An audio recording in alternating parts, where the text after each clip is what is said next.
నేను ఎప్పుడు ప్రధానమంత్రి గారి దగ్గరికి వెళ్ళినా జగన్ గురించి నేను ఎందుకు కంప్లైంట్ చేయనంటే ఆయనకు తెలియంది కాదు కదా. పవన్ కళ్యాణ్ గారు నాదెండ్ల మనోహర్ గారు ఇద్దరు అమిత్ షా గారిని కలిసి జగన్ గారిని జైల్లో వేయమని చెప్పిండని సోషల్ మీడియాలో ఒక వార్తనైతే సర్క్యులేట్ అవుతుంది. నిజంగానే పవన్ కళ్యాణ్ గారు జగన్ గారిని జైల్లో వేయమని చెప్తాడు? అసలు ఎందుకు ఆ విధంగా మాట్లాడారో మనకు తెలియదు. అది పూర్తిగా అవాస్తవం.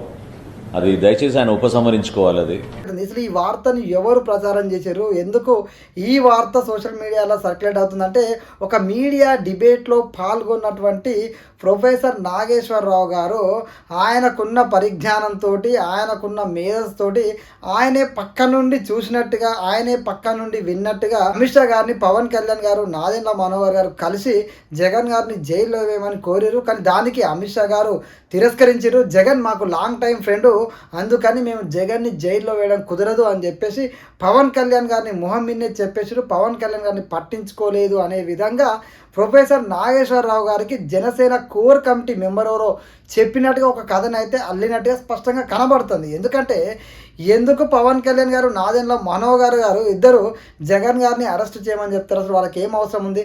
మన అందరూ తెలుసు, ఆయన సినిమాలు ఆపినప్పుడే ఆయన పట్టించుకోలేదు, ఆయన వైజాగ్లో ఒక హోటల్లో ఆపినప్పుడే ఆయన పట్టించుకోలేదు, ఆయన ఆంధ్రప్రదేశ్కు రాకుండా ఎన్నికల ముందు అడ్డుపడ్డా ఆయన రోడ్డు మీద పడుకుంటూ తప్ప అలాంటి విషయాన్ని ఆయన పట్టించుకోలేదు.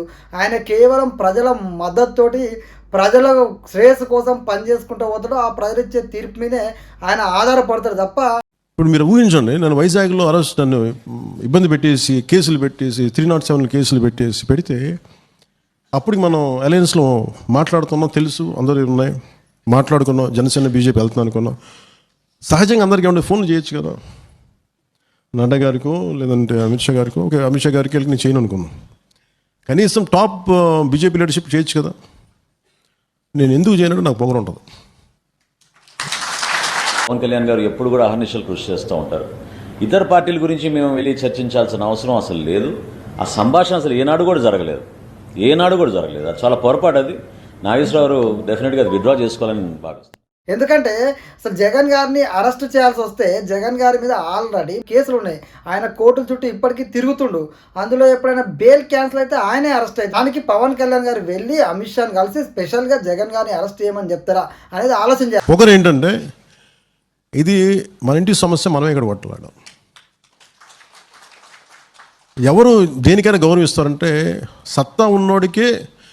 వాళ్ళకేం తక్కువ వీక్ బలహీనంగా వాళ్ళ ఏరియాలో వాళ్ళు అక్కడ దాకా వచ్చారు అంటే వాళ్ళు ఎన్ని కొట్లాట్లు జరిగితే ఆయన అక్కడ దాకా వచ్చి ఉండాలి. ఈ రోజున ఆర్టికల్ 370 తీసేశారంటే ఆయన అసలు ఏమీ కాకముందు వెళ్ళి జెండా ఎగిరేసిన వ్యక్తి నరేంద్ర మోదీ గారు కదా. అంటే వాళ్ళ పోరాటాలు చేసి అక్కడ కూర్చున్నారు. అలాంటి వాళ్ళ దగ్గరికి వెళ్ళి మన బలహీనుల్లాగా వెళ్ళి మన పోరాటాలు చేసి మన బలం చూపించి వెళ్ళి కూర్చుంటే వాళ్ళు గౌరవిస్తారు.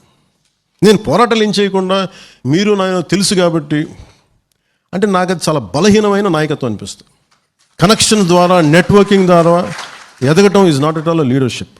కష్టాల కొలిమిలో కాలిన తర్వాత వచ్చే కాలే కత్తి ఉంటుంది చూసారు, పదును ఎక్కువ ఉంటుందని. అలాంటి లీడర్షిప్ నేను ఎదుగుతున్నాను. పవన్ కళ్యాణ్ గారికి వాళ్ళు ఎంత విలువిస్తారో మనం చూసినాం. పవన్ ఆంది అని చెప్పి పార్లమెంట్ సాక్షిగా మోడీ గారు మాట్లాడారు అంటే మన అందరికీ తెలిసింది. అంతెందుకు మొన్నటికి మొన్న పవన్ కళ్యాణ్ గారి ఇంటికే స్వయంగా పవన్ కళ్యాణ్ గారి ఆరోగ్యం బాగాలని నరేంద్ర మోడీ గారు దేశ ప్రధాని గారు ఆయన ఇంటికి వచ్చి కూర్చొని 20 నిమిషాలు ఉండి మందలించి కుటుంబ సభ్యులతో కూడా మాట్లాడిపోయారంటే ఇది పవన్ కళ్యాణ్ గారికి మోడీ గారు ఎన్డీఏ గవర్నమెంట్ ఇస్తున్నటువంటి మర్యాద, గౌరవం. అలాంటిది పవన్ కళ్యాణ్ గారు కేవలం ఒక జగన్ గారిని అరెస్ట్ చేయండి అని చెప్పి పవన్ కళ్యాణ్ గారు చెప్తారు. నిజంగా పవన్ కళ్యాణ్ గారు చెప్తే వాళ్ళు కాదంటారా? ఒకసారి ఆలోచన చేయండి. ఎందుకంటే కేంద్ర ప్రభుత్వం ఏ బిల్లు పెట్టినా కూడా జగన్ గారు మద్దతు ఇస్తారు. పొత్తులో లేకున్నా కూడా ఆయన బీజేపీకి కేంద్ర స్థాయిలో ఎలాంటి మద్దతు కావాలన్నా సపోర్ట్ చేస్తాడు వాళ్ళు అడగకున్నా. ఎందుకంటే ఆయనకు తెలుసు, ప్రజలందరికీ తెలుసు ఎందుకు ఆయన సపోర్ట్ చేస్తాడు అనేది. కానీ ఇక్కడ బీజేపీ, టీడీపీ, జనసేన ముగ్గురు కలిసి పొత్తులో ఉన్నారు, అలయన్స్లో ఉన్నారు. ఎందుకంటే ఇది అఫీషియల్ పొత్తు, ఇది ఎవరో వెనక నుంచి సపోర్ట్ చేసేది కాదు. ఖచ్చితంగా ఎన్డీఏ అలయన్స్లో ఉన్నారు పవన్. ఎందుకంటే జగన్ గారి మీద ఉన్న కేసులు ఆయన అరెస్ట్ చేయాల్సి వస్తే వాటి పరంగా అరెస్ట్ అవుతాడు, లేదంటే వాటి నుంచి బయటకు వస్తాడు. జగన్ గారు క్లీన్ షీట్ బయటకు వస్తాడు. అంతేగాని ఎవరో ఆయన అరెస్ట్ చేయాలని చెప్పి ఆయన అరెస్ట్ చేస్తే మరి నిజంగా సానుభూతి వస్తుంది వాళ్ళు ప్రయత్నం చేస్తురా, రెచ్చగొడుతురా, లేకపోతే కూటమిలో చిచ్చు పెట్టడానికి ప్రయత్నం చేస్తురా, ఇదేదో ఒక మొత్తానికి ఒక ప్రాపగండా నడుపుతున్నట్టు అర్థమవుతుంది. ముఖ్యంగా ప్రొఫెసర్ నాగేశ్వరరావు గారు ఏదైతే మాట్లాడో ఆ మాటల్ని నాదెండ్ల మనోహర్ గారు క్లియర్ కట్గా ఖండించిండు. ఖచ్చితంగా ఈ మాటల్ని వెనక్కి తీసుకోవాలి, ఇదంతా అవాస్తవం అని ఆయన చెప్పిండు.